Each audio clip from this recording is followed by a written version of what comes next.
अच्छा, ये टॉपिक ना हमारी बुक में, टेक्स्ट बुक की बात कर रहा हूँ, ये एक बॉक्स में लिखा हुआ है, तो बच्चे से पढ़ते ही नहीं है, और एग्जामिनर इसको इतना ज्यादा वैल्यू करता है कि इसमें से या तो एमसीक्यू दे देगा या थ्योरी दे देगा। और जिस बच्चे ने पढ़ा हुआ नहीं होता, या अगर वो डब्बा उसने रीड किया होता है, उसको लगता है कोई, क्योंकि नॉर्मली क्या होता है हमारी बुक में जब हम पढ़ते हैं ना, ऐसे कोई एक्सपेरिमेंट वगैरह लिखा होता है, तो हम बोलते हैं यार ये ऐसे दिया हुआ होगा समझाने के लिए, जस्ट फॉर अंडरस्टैंडिंग दिया होगा। नहीं, this is a very information based experiment, जो कि एग्जामिनर आपसे पूछता है, थ्योरी में भी पूछ सकता है और आपसे एमसीक्यू में पूछ सकता है। Experimental evidence of semi conservative replication, experimental evidence of semi, बोलो, कंजर्वेटिव रेप्लिकेशन।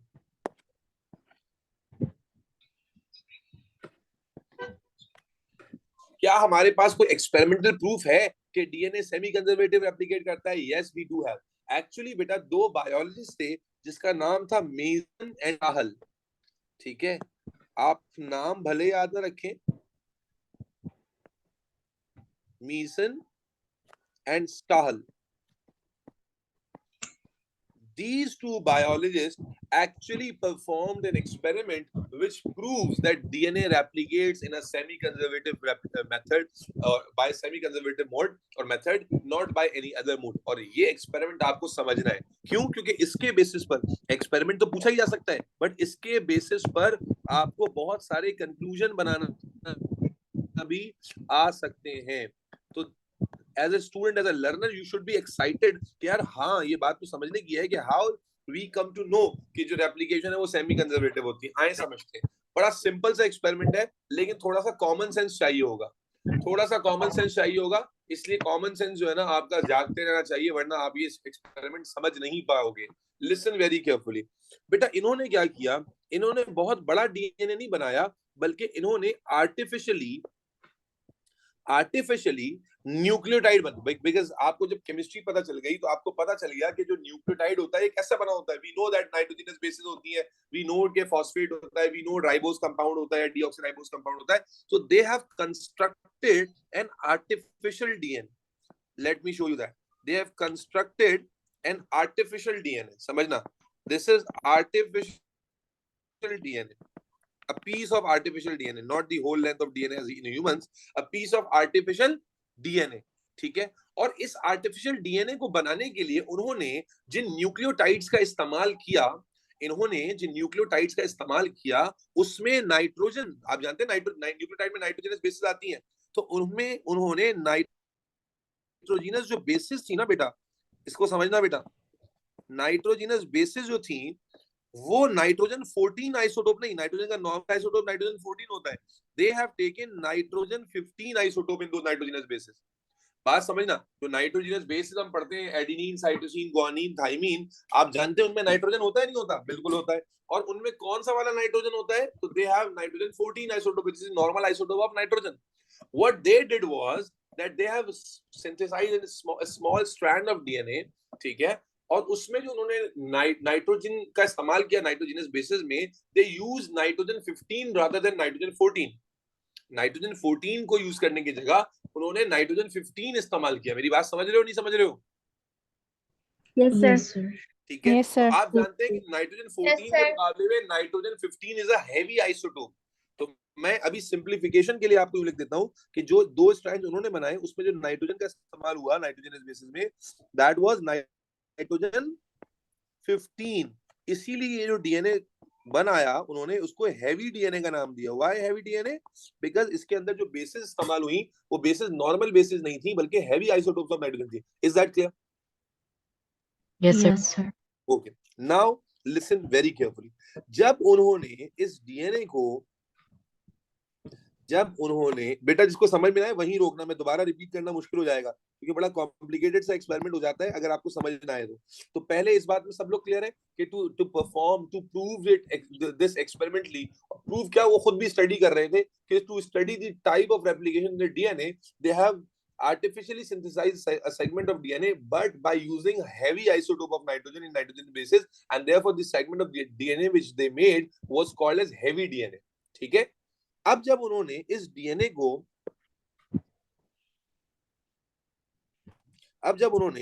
डीएनए को बेटा एक टेस्ट ट्यूब में डाला इसका डेंसिटी टेस्ट करने के लिए। इमेजिन करें एक टेस्ट ट्यूब है और इसका वो डीएनए का क्या करना चाह रहे हैं, टेस्ट करना चाह रहे हैं इसका डेंसिटी टेस्ट। जब डेंसिटी टेस्ट करने के लिए इन्होंने उस डीएनए को डाला इस टेस्ट ट्यूब में एक पर्टिकुलर मीडियम में, तो because that DNA was heavy DNA, तो सारा का सारा जो डीएनए था वो क्या होगा, बॉटम पे सेटल डाउन हो गया, क्योंकि डीएनए हैवी था।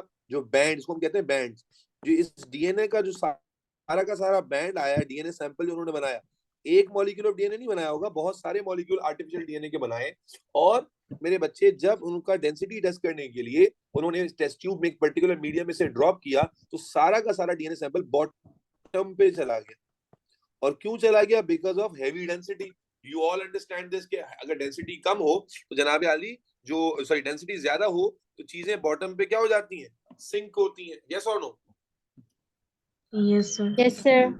अब नाउ लिसन वेरी केयरफुली। अब मुझे ना इसको कॉपी करके अगले पेज पे ले आना पड़ेगा, वरना डायग्राम अगर एक साथ नजर नहीं आएगी तो कंफ्यूजन हो जाएगी।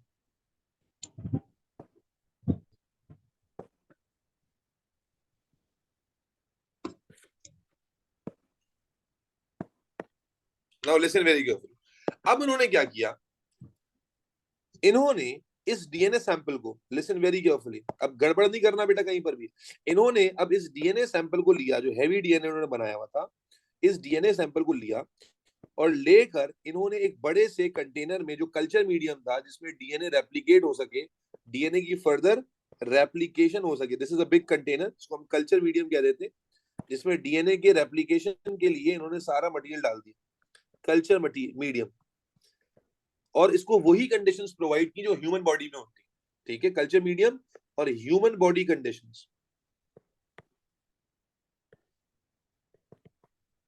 यानी कल्चर मीडियम का मतलब क्या है, इस कल्चर मीडियम में इन्होंने तमाम न्यूक्लियोटाइड और शुगर मॉलिक्यूल्स और फॉस्फेट सब कुछ प्रोवाइड किया, जैसे न्यूक्लियोप्लाज्म के अंदर था ना, बिल्कुल वैसे ही। लेकिन फर्क ये था कि this was a normal culture. Normal culture का मतलब क्या, this was a normal culture medium, यानी इसमें जो इन्होंने रॉ मटेरियल प्रोवाइड किया, उसमें जो नाइट्रोजिनस बेसिस थी ना, वो नाइट्रोजन 15 वाली नहीं थी, बल्कि नॉर्मल सी वाली बेसिस थी, विच वर नाइट्रोजन 14। नॉर्मल बेसिस में कौन सा नाइट्रोजन होता है, बोलो?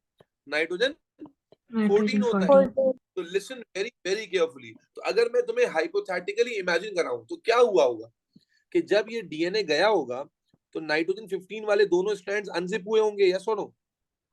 लेकिन जब इनके आगे नया स्ट्रैंड बना होगा बेटा, जब इनके आगे नया स्ट्रैंड बना होगा तो उसको रॉ मटेरियल तो मिला होगा कल्चर मीडियम से। तो जो पुराना स्ट्रैंड था that was made up of nitrogen 15, और जो नया स्ट्रैंड था उसमें जो नाइट्रोजन आए होंगे वो कौन से वाले आए होंगे, 14 वाले। वाई? क्योंकि मटेरियल में जो रॉ कल्चर मीडियम था उसमें अवेलेबल ही क्या था, नाइट्रोजन 14 अवेलेबल था। तो नए जो स्ट्रैंड्स बने होंगे, अगर हम सेमी कंजर्वेटिव पैटर्न को फॉलो करें, तो क्या वो नाइट्रोजन 14 वाले बने होंगे, यस और no? Yes sir. Yes sir. और अगर ये फिर आपस में कॉइल हो, बच्चों समझना, अगर ये आपस में क्या हो जाए, कॉइल हो जाए, और ये आपस में कॉइल हो जाए, तो अब जो हमारे पास नया डीएनए आएगा वो कैसा होगा, हैवी वाला होगा या इंटरमीडिएट होगा? बताओ। अगर मैं इसका बैंड लूं तो अब मेरे पास जो डीएनए बना उसमें दोनों स्ट्रैंड्स हैवी वाले हैं या एक स्ट्रैंड हैवी और एक लाइट है? Heavy and one light.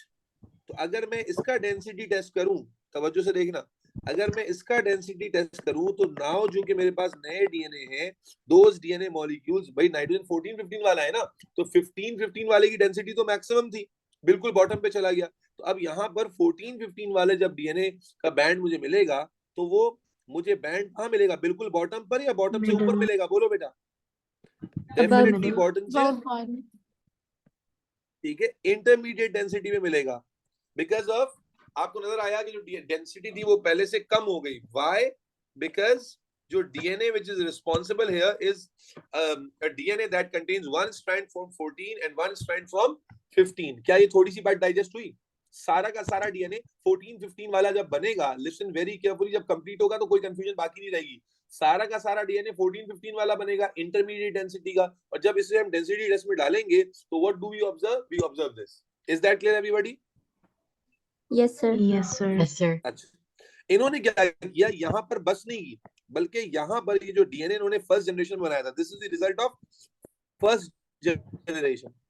First generation में जो पहले तो इन्होंने डीएनए ओरिजिनली बनाया, उसके बाद जब उसकी फर्स्ट जनरेशन में रेप्लिकेशन कराई तो दे ऑब्जर्व दिस रिजल्ट जो आपको अभी नजर आ रहा है, intermediate band.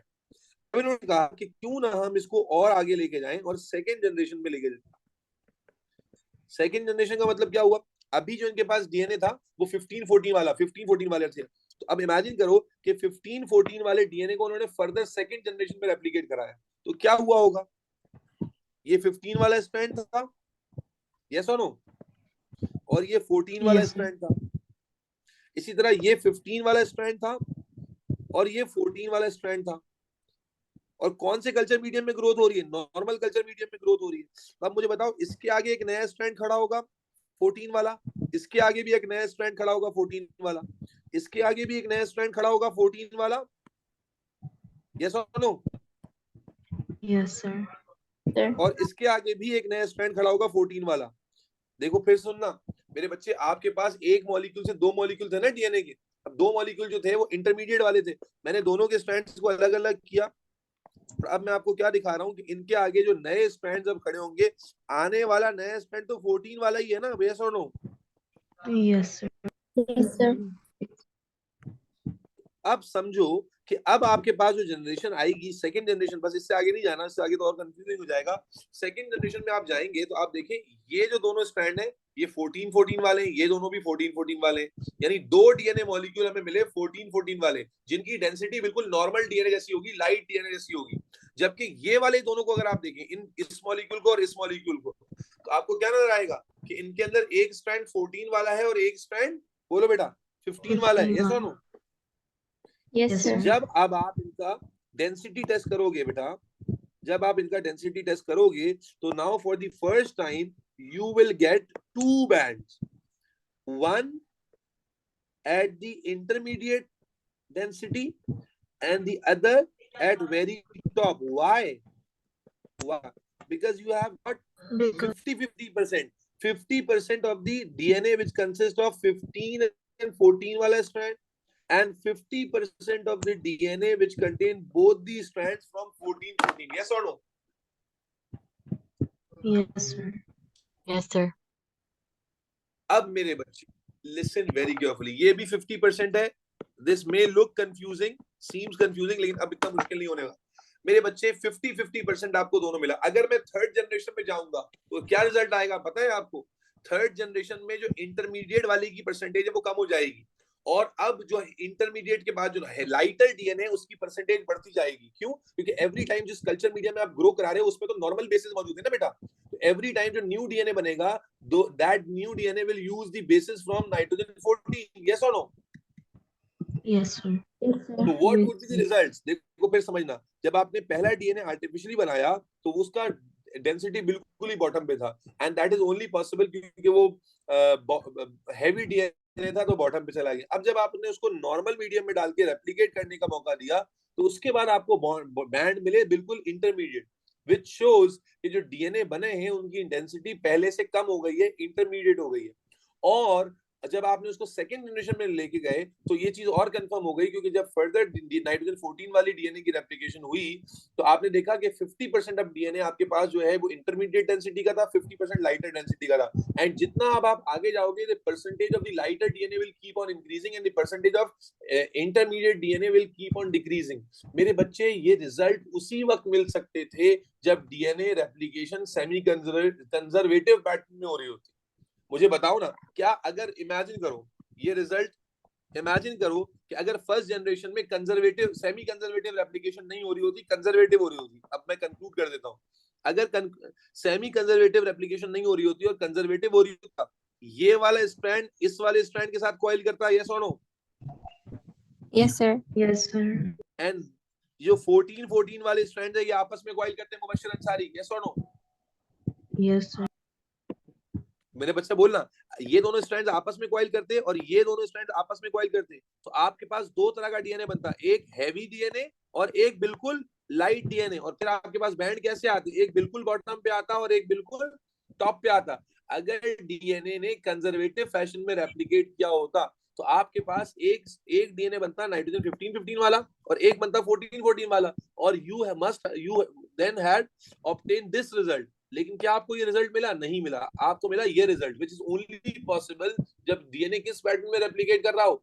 Semi conservative pattern में।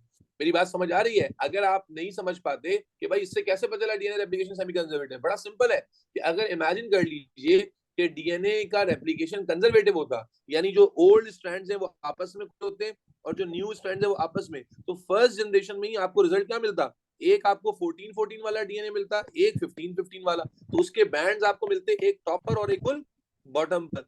जबकि ऐसा नहीं हुआ। आपको जो एक्चुअल रिजल्ट एक्सपेरिमेंट में मिला वो कैसा मिला कि आपके पास फर्स्ट जनरेशन के बाद सारा डीएनए एक ही टाइप का था जिसकी डेंसिटी हैवी डीएनए से कम थी। This is only possible. और फिर ये चीज और प्रूफ हो गई second point.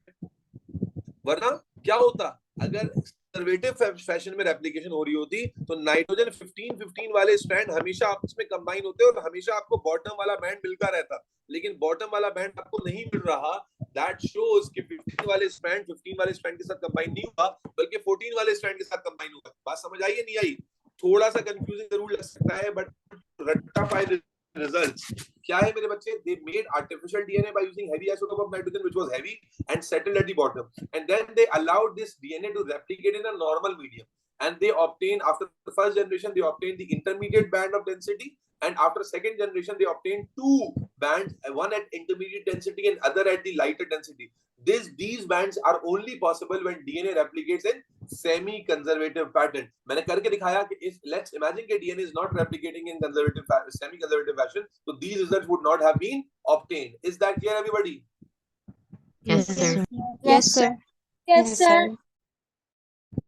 That's the end of the talk. But through this experiment, they experimentally proved that DNA replication occurs in a semi-conservative style. उम्मीद है कि जब आप इसको बैठ के अलग से पढ़ेंगे, you will also get much more clarity. लेकिन raw idea मैंने आपको बिल्कुल clearly बता दिया। और अगर बैठ के सोचो कि जो रिजल्ट्स हमने लिखे हैं, अगर कोई और तरीका होता है एप्लीकेशन का, तो क्या ये रिजल्ट्स आते? आंसर इज नो, ये रिजल्ट नहीं आते। इसलिए ये जो रिजल्ट्स आए बैंड्स की फॉर्म में जो डेंसिटी को रिप्रेजेंट करते हैं, these results are only possible when DNA is replicating in semi-conservative style. That's the end of the topic and that's the end of today's class as well.